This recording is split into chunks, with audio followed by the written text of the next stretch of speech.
이번 주에 오랜만에 지방에서 해외 연수가 있었습니다. 지난 월요일 밤에 비행기로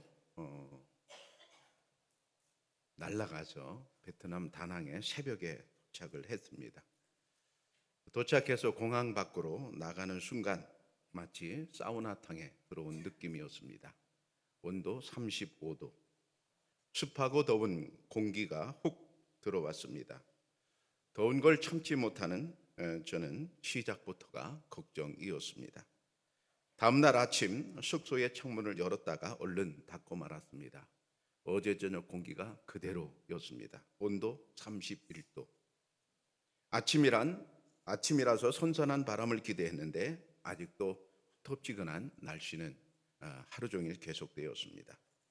지금까지 제가 살아온 경험이 정답은 아니라는 사실을 다시 한번 깨달았습니다. 그러니까 저는 한국에 살면서 아침이면 창문을 열면 시원했습니다. 평생 그래왔죠. 그런데 어느 나라나 그런 것은 아니었습니다. 4일 동안 이런 날씨는 계속되었습니다. 어디를 가든지 부채질을 하고 다녔고 식당에 들어서면 에어컨을 먼저 찾았습니다. 그러나 그것도 별 신통하지 않았습니다. 등에서는 땀이 줄줄 흐르고 머리는 지끈거리고 정신은 혼미했습니다. 매일매일 약으로 견뎠습니다.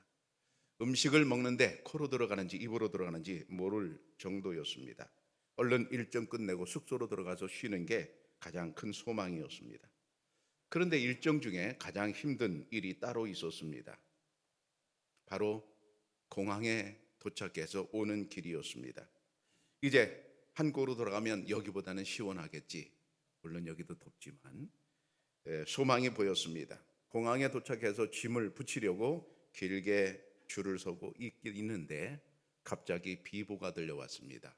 항공기가 연착된다는 것입니다. 무려 앞으로 5시간을 기다려야 된다는 것입니다.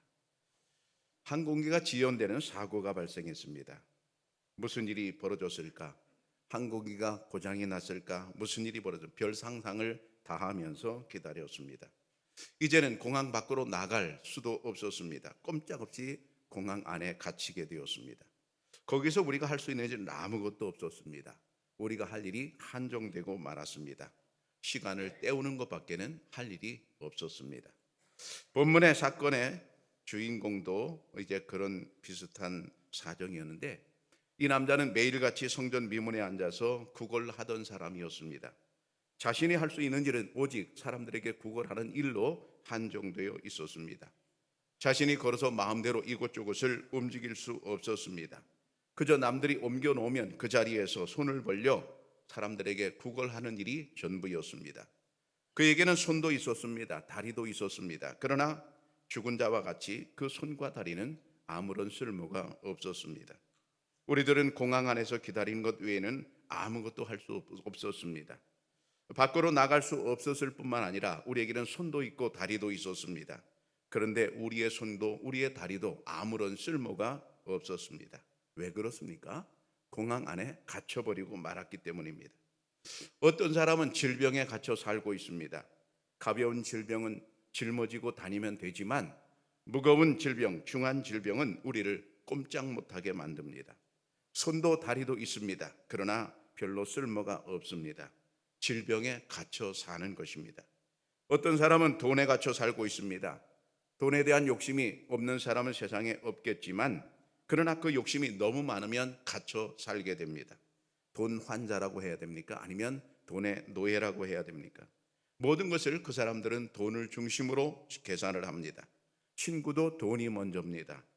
관계도 돈이 먼저입니다. 그래서 부자에게는 아주 친절하고 가난한 사람에게는 이제 무시하며 대하는 일이 일수입니다.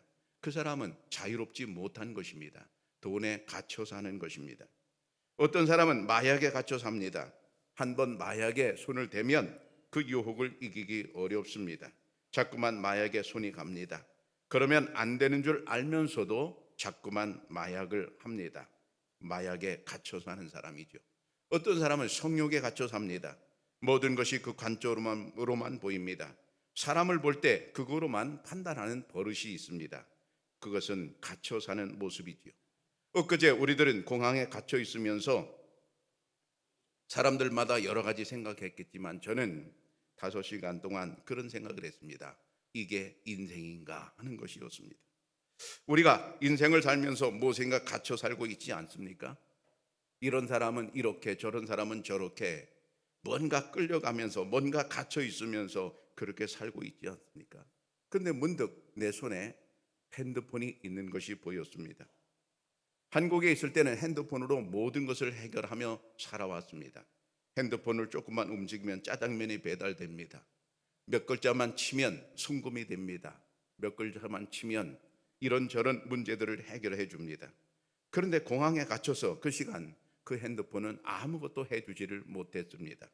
비행기를 주문할 수도 없었습니다. 치킨도 피자도 주문할 수가 없었습니다. 사실 우리가 이 세상에 살아가면서 모든 것을 다 하고 사는 것 같지만 그렇지 않습니다. 우리도 알고 보면 한정된 것만 하고 삽니다. 본문의 병자만 한정되게 사는 게 아닙니다. 알고 보면 우리도 한정되게 살고 있습니다. 우리가 못하는 것이 너무나 많습니다. 우리의 생명 우리는 잠시도 늘릴 수 없습니다. 단 1시간이라도 우리는 우리의 생명을 연장할 수 없습니다. 우리 인생 반복해 볼 수도 없습니다. 우리의 인생 10년 뒤로 뒤돌릴 수도 없습니다. 우리는 모두 죄와 허물에 갇혀 살고 있습니다. 죄를 멀리하면서 멋지게 아름답게 살아가고 싶습니다. 그러나 그게 잘 안 됩니다. 죄에서 해방되고 싶다고 해도 내 마음대로 잘 안 됩니다. 우리는 한정되게 살아가고 있습니다. 그렇다면 우리가 이런 질병이나 죄에서 스스로 구원받을 수 있는 방법은 전혀 없는 것일까요? 아주 절망적입니다. 오늘 본문의 이 남자도 아주 절망적입니다. 나면서부터 걸어본 적이 없는 이 사람, 그 사람은 자기가 이 세상을 생각할 때 얼마나 절망적이겠습니까? 근데 절망적이던 그 병자가 기적적으로 고침을 받는 사건이 벌어지게 됩니다. 그 사건을 이제 정확하게 기록하기 위해서 3장 1절에 보면 시간이 먼저 나옵니다. 제9시라 그랬습니다. 여러분, 왜 시간이 먼저 나올까요? 이 기적을 기록하는 일에 있어서 왜 시간을 먼저 기록할까요? 이유는 이게 분명한 사실이라는 것을 말해주고 있습니다. 신문에 무슨 사건이 벌어지게 되면 신문 기사에 일단 그 시간, 사건의 시간과 장소가 나옵니다. 구체적으로 그 일이 어디서 벌어졌는지 그것이 밝혀집니다. 이 사건은 9시에 일어났다 하는 것이 분명해집니다. 그러면 기적을 일으킨 사람은 누군가? 베드로와 요한입니다. 1절에 보면 분명히 베드로 그리고 요한이라고 두 사람이 적혀 있습니다. 이 두 사람 중에 베드로가 이 환자에게 말을 걸었습니다. 나를 봐라. 그리고 주목을 시켰습니다. 그 다음에 말을 합니다. 내게 은과 금은 없거니와 내게 있는 것으로 내게 주노니 나사렛 예수 이름으로 일어나 걸어라. 이런 말을 합니다. 이런 말을 하는 것은 분명히 베드로입니다. 그런데 요한은 뭐 했을까요? 요한은 옆에서 아마도 고개를 끄덕끄덕하면서 동조를 했을 것입니다. 하나님의 일이라고 하는 것은 선포하는 사람도 필요하고 옆에서 동조하는 사람도 필요합니다. 설교 시간에도 그렇습니다. 설교를 선포하는 선포자가 있는가 하면 아멘 하는 사람도 있고 아멘 하지 않으면 고개를 끄덕이는 사람도 있습니다. 이 모든 일들이 합력하여 선을 이루게 될 줄로 믿습니다. 그러면 기적의 장소가 어디인가? 시간이 나왔고 사람이 나왔고 그러면 그 다음에 장소가 나옵니다. 3장 2절에 보면 미문이라는 성전 문이라고 되어 있습니다. 미문. 여기 미자는 아름다울 미자입니다. 아름다운 문입니다. 예루살렘 성에는 여러 문이 있었는데 그 여러 문 중에 이 문이 참으로 아름다운 문입니다. 왜 그런가 하면 청동 장식을 아주 아름답게 정교하게 그 문을 꾸며놨기 때문입니다. 누가 봐도 한눈에 야 아름답다, 야 멋지다 그렇게 느낄 문이기 때문에 미문입니다. 이 미문의 높이는 무려 23m였습니다. 지나가는 사람들이 볼 때 웅장하고 아주 멋있는 그런 문이었습니다. 그러면 기적의 내용은 무엇입니까? 나면서부터 못 걷게 된 이가 걷고 뛰는 일이 벌어진 것입니다. 38절에 그렇게 나오죠. 나면서부터 못 걷게 된 이라고 그랬어요. 자, 이 사람은 지금 40살 정도 되었습니다. 나면서부터 못 걸었다. 40년 동안 한 번도 일어서 본 적이 없는 사람입니다. 중간에 사고가 나서 그렇게 된 게 아닙니다. 태어날 때부터 이 사람은 그렇게 태어났습니다. 한 번도 걸어본 경험이 없습니다. 오늘의 이 병자는 자신이 할 일이 아무것도 없습니다. 그저 남들이 거기다 데려다 놓으면 그냥 거기 앉아 있을 뿐이었습니다. 그런데 그런 사람이 일어나서 뛰어서 걸어갔다, 그런 얘기입니다. 기적이 벌어진 것이지요. 이 사람은 자기 스스로 일어나는 게 아닙니다. 베드로를 통한 하나님의 역사로 말미암아 그런 일이 벌어졌습니다. 여러분, 이런 기적은 오직 하나님의 은혜로만 가능한 줄로 믿습니다. 우리들은 그 답답하고 불편한 공항에서 해방되는 길은 오직 비행기밖에 없었습니다. 다른 방법이 전혀 없었습니다. 공항에서 밖을 쳐다보니까 창문 밖으로 많은 차들이 지나가고 있었습니다. 거긴 외제차도 있었고 비싼 차도 있었습니다. 그러나 아무리 비싼 차가 있어도 아무런 소용이 없었습니다. 자전거도 많이 있었고 오토바이도 많이 있었습니다. 그러나 그런 운송수단들이 우리를 전혀 해방시켜 줄 수 없었습니다. 오로지 비행기밖에 없었습니다. 오로지 비행기만이 우리를 그 공항에서 해방시켜 줄 수 있었습니다. 그래서 우리는 5시간 동안 비행기가 오기만을 학수고대하며 기다렸습니다. 그런데 한 가지 염려가 있었습니다. 또 연착되면 어쩌나. 그런 염려를 우리가 안고 5시간 동안 비행기가 오기만을 기다리고 있었습니다. 여러분, 우리 신앙생활이 그런 것입니다. 우리는 예수님이 오시기만을 학수고대하며 기다리고 있습니다. 세상이 아무리 화려해 보여도, 세상에 아무리 유명한 사람이 있다 할지라도 그들이 우리를 구원할 수는 없습니다. 우리를 구원할 분은 오직 예수님밖에 없습니다. 예수님을 만나야 합니다. 오늘 예수님을 모두 만나시기를 축복합니다. 성전 미문의 이 병자가 일어나는 방법은 그럼 무엇입니까? 베드로가 사용한 방법을 자세히 보십시오. 예수 그리스도의 이름으로 일어나 걸으라고 명령했습니다. 3장 6절에 보면 우리 같이 읽어볼까요? 3장 6절 아주 힘차게 읽어봅시다. 베드로가 시작.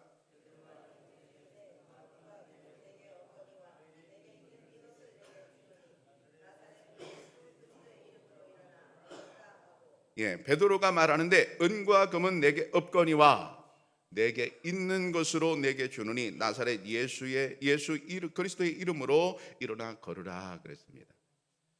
이 환자가, 아무것도 할 수 없는 환자가 일어나는 방법은 나사렛 예수 그리스도의 이름으로 일어나는 것입니다. 근데 그 앞에 뭐가 있는가 하면 내게 있는 이것을 내게 준다 그랬어요. 베드로에게는 이미 있다는 거예요. 베드로는 예수의 이름이, 예수의 권세가, 예수의 은혜가, 예수님의 능력이 이미 자기 속에 있는 겁니다. 그걸 믿고 있는 겁니다. 그걸 믿고 있고 확신을 가지고 그에게 선언하는 겁니다. 자기가 갖고 있으니까 확신을 가지고 얘기하는 거죠. 여러분, 내가 먹어본 음식 맛은 자신 있게 얘기할 수 있어요. 그 집 맛있어 얘기할 수 있어요. 내가 먹어보지 않으면 그 집 맛있대 이 정도 말할 수 있어요. 근데 내가 먹어봤으면 그 집 정말로 맛있어, 강추, 추천할 만해 이렇게 말할 수 있어요. 베드로는 아주 자신합니다. 내게 있는 것으로 내게 준다. 근데 뭐냐? 나사렛 예수 그리스도의 이름으로 이렇게 말하거든요. 세 번역에 보면 이렇게 되어 있어요. 베드로가 말하기를 은과 금은 내게 없으나 내게 있는 것을 그대에게 주니 나사렛 예수 그리스도의 이름으로 일어나 걸으시오. 이렇게 되어 있어요.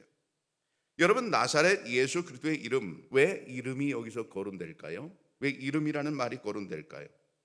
지금 분위기가 이렇습니다. 베드로와 요한이 산헤드린 공회에서 재판을 받았습니다. 피고는 누굽니까? 베드로와 요한입니다. 베드로와 요한을 가운데 세우고 산헤드린 공회원들이 쭉 수십 명이 이렇게 둘러서서 반원을 그리고 그 가운데에 베드로와 요한을 세웠습니다. 그 자체가 이미 피고는 중압감을 가질 수밖에 없습니다. 베드로가 왜 피고가 되었습니까? 피고가 된 일은 딱 한 가지입니다. 성전 미문에서 구걸하던 이 남자를 고쳐준 일입니다. 환자를 고쳐준 일로 말미암아 피고가 되었습니다. 그러면서 묻는 겁니다. 누구의 이름으로 이런 일을 했느냐? 누구의 권한으로 이런 일을 했느냐? 그런 말이죠. 여러분, 불쌍한 사람을 고쳐주었다면 죄를 물을 일이 아니라 상을 줄 일이지요. 그런데 어떻게 체포해서 죄인이 되었습니까? 체포되고 죄인이 되었단 말입니까? 왜 그렇습니까? 오늘 4장 2절에 그 해답이 나와요. 4장 2절에 보면 우리 같이 읽어볼까요? 4장 2절 같이 봅니다. 큰 목소리 읽어봅시다. 시작.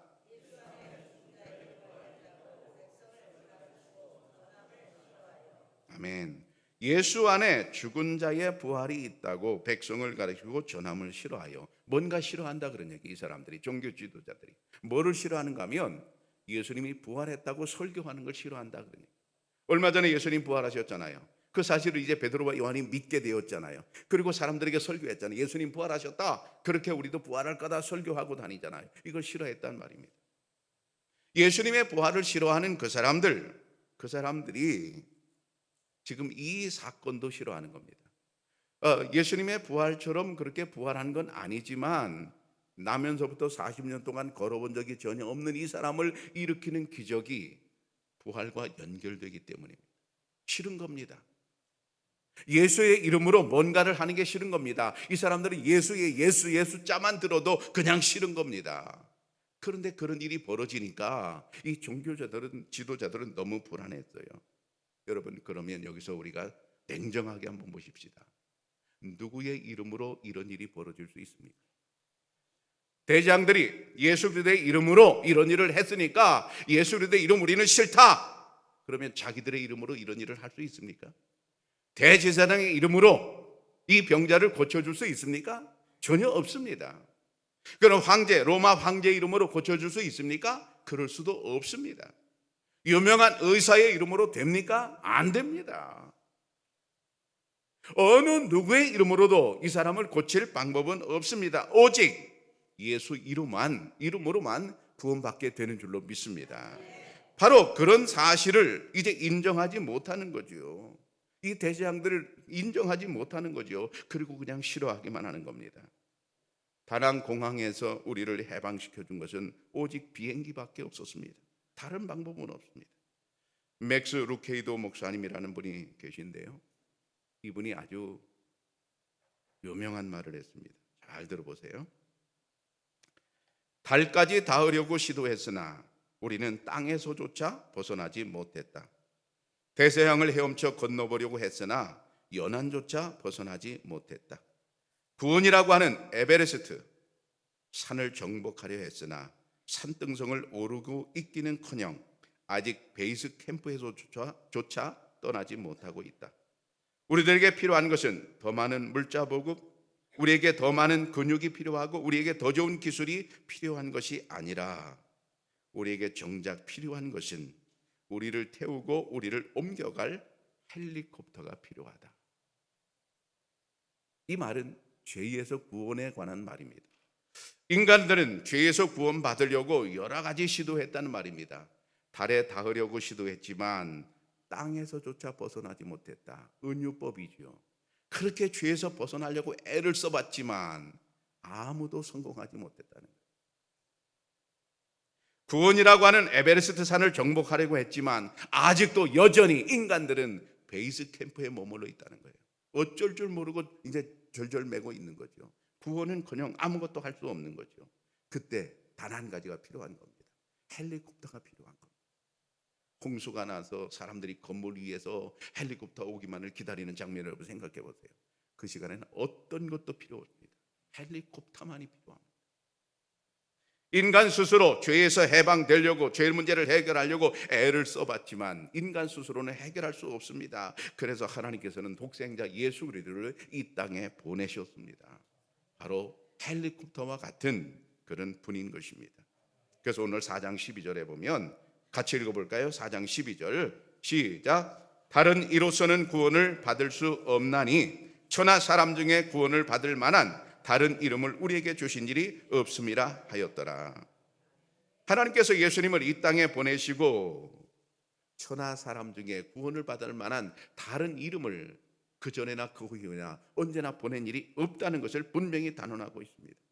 세 번역에 보면 예수 밖에는 다른 어떤 이에게서도 구원은 없습니다. 우리가 구원받을 만한 이름은 사람들에게 주신 이름들 가운데 하늘 아래에 이 이름 밖에는 달리 없습니다. 이렇게 기록되고 있습니다. 여러분, 예수 이름 외에는 우리를 죄에서 구원할 방법은 전혀 없는 것입니다. 여러분, 이 사실이 분명히 믿어지십니까? 방법이 전혀 없다면, 방법이 예수님밖에 없다면, 방법이 하나밖에 없다면, 그러면 어떻게 해야 됩니까? 그 하나에 목숨 걸어야 될 줄로 믿습니다. 오로지 그것만 생각해야 됩니다. 우리가 예수 이름으로만 구원받을 수 있는 게 분명하다면 우물쭈물거릴 게 없습니다. 다른 계산할 게 없습니다. 다른 이름이 전혀 없다고 분명히 성경은 말씀하고 있으면 다른 방법을 포기해야 됩니다. 여러분, 우리가 신앙생활할 때 예수 이름으로만 구원받을 수 있다면, 그게 분명히 믿어진다면, 여러분, 다른 생각하지 마시기를 축복합니다. 그래서 하나님께서는 이렇게 우리에게 말씀을 주셨습니다. 마태복음 22장에 보면 예수께서 이르시되 내 마음을 다하고 목숨을 다하고 뜻을 다하여 주 너희 하나님을 사랑하라 하셨으니, 저는 젊을 때에 처음 교회 다닐 때 이 성경이 참 부담스러웠어요. 마음을 다해서 주님을 사랑해라. 나 그러기 싫은데, 나 하고 싶을 때만 하고 싶은데, 교회 가고 싶을 때만 가고 싶은데, 헌금하고 싶을 때만 내가 헌금하고 싶은데, 근데 마음을 다하라고 그러면 나는 어떡하라고? 뜻을 다하라고, 아니면 내 뜻도 있는데, 내 생각도 있고 내 꿈도 있는데 내 뜻을 다하라고, 아니요. 힘을 다하라고, 뭔 힘을 다해? 조금만 교회 가는데 힘쓰고 나머지는 내가 힘을 써야지. 전 젊을 때 그렇게 생각했어요. 그런데 하나님께서 우리에게 요구하시는 게 뭐냐면 사랑을 다해라, 마음을 다해라, 뜻을 다해라. 그 이유가 뭡니까? 사랑의 측면에서 그런 것입니다. 예를 들면 이런 겁니다. 한 남자와 한 여자가 서로 사랑해요. 그러면 여러분, 마음을 다해서 사랑하기를 원합니까? 조금만 사랑하기를 원합니까? 마음을 다해서 사랑해야죠. 만약 조금만 사랑하는 모습이 보이면 우리가 얼마나 그게 화가 납니까? 부부간에 저 사람이 나를 조금밖에 사랑하지 않아, 많이 사랑하기를 원하는데 조금밖에 사랑하지 않아, 그게 딱 느껴지는 순간 얼마나 화가 납니까? 사랑은요, 힘을 다해서 사랑하기를 원해주는 거예요. 마음을 다해서 사랑해 주기를 원하는 거예요. 여러분, 예수 이름 하나밖에 구원받을 방법이 없는 게 분명하다면 하나님께서 우리에게 요구하시는 거예요. 그렇다면 너는 마음을 다해서 신앙생활해라, 마음을 다해서 사랑해라. 여러분, 마음을 조금만 주시지 마시고 하나님께 마음을 다 주시기를 바랍니다. 이유가 뭡니까? 방법이 그것밖에 없기 때문에. 또 잠언 3장에 보면 너는 마음을 다하여 여호와를 신뢰하고 내 명철을 의지하지 말라 그랬어요. 너는 마음을 다하여 내 하나님을 신뢰하고 내 명철을 의지하지 말라. 두 가지를 말씀하시거든요. 뒤에서부터 보면 내 명철을 의지하는, 명철이 뭐예요? 지혜죠, 똑똑함이죠. 내 똑똑함을 의지하지 말라. 여러분, 우리는 하나님 말씀이 있어요. 근데 내 똑똑함이에요. 목사님 설교 그렇게 하지만 우리는 이렇게 살아야 돼. 요령 있게 이렇게 믿어야 돼.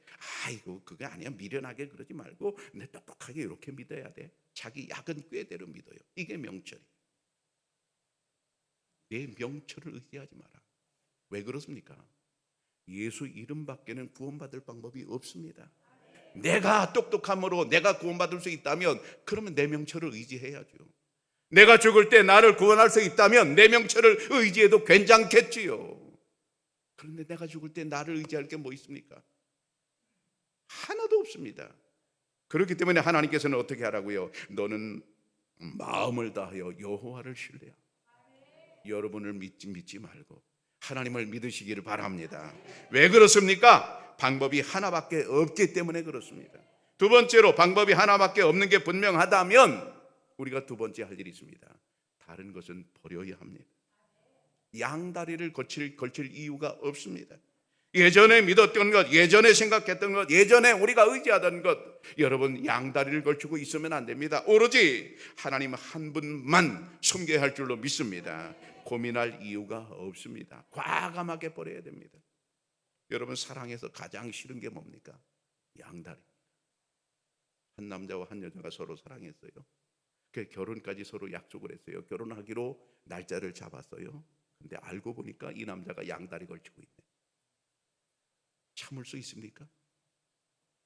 남자만 걸치는 거 아니까 이번엔 여자. 한 남자와 한 여자가 서로 사랑했습니다. 결혼하기로 했습니다. 알고 보니까 이 여자가 양다리를 걸치고 있네. 저쪽은 최씨라네. 참을 수 있습니까? 결혼 날짜를 앞에 두고 참을 수 있습니까? 사랑은 가장 싫어하는 게 양다리. 하나님께서 가장 싫어하는 건 양다리예요. 그것을 하나님께 이렇게 표현하십니다. 우상 숭배하지 마라. 이게 양다리예요. 우리가 구원받을 방법이 분명히 하나밖에 없는 게 믿어진다면 여러분, 다른 것은 과감하게 버려야 될 줄로 믿습니다. 고민할 이유도 없습니다. 미련을 버리고 과감하게 버리고 오로지 하나님 한 분만 바라봐야 될 줄로 믿습니다. 그래서 하나님은 이렇게 말씀하십니다. 야고보서 1장에 보면 이런 사람은 무엇이든지 주께 얻기를 생각하지 말라. 두 마음을 품어 모든 일에 정함이 없는 자로다. 두 마음을 품어서 마음에 정함이 없는 사람 얻으려고 생각하지 마라. 하나님의 복을 받으려고 생각하지 마라. 하나님이 제일 싫어하는 건 뭐라고요? 양다리입니다. 두 마음입니다.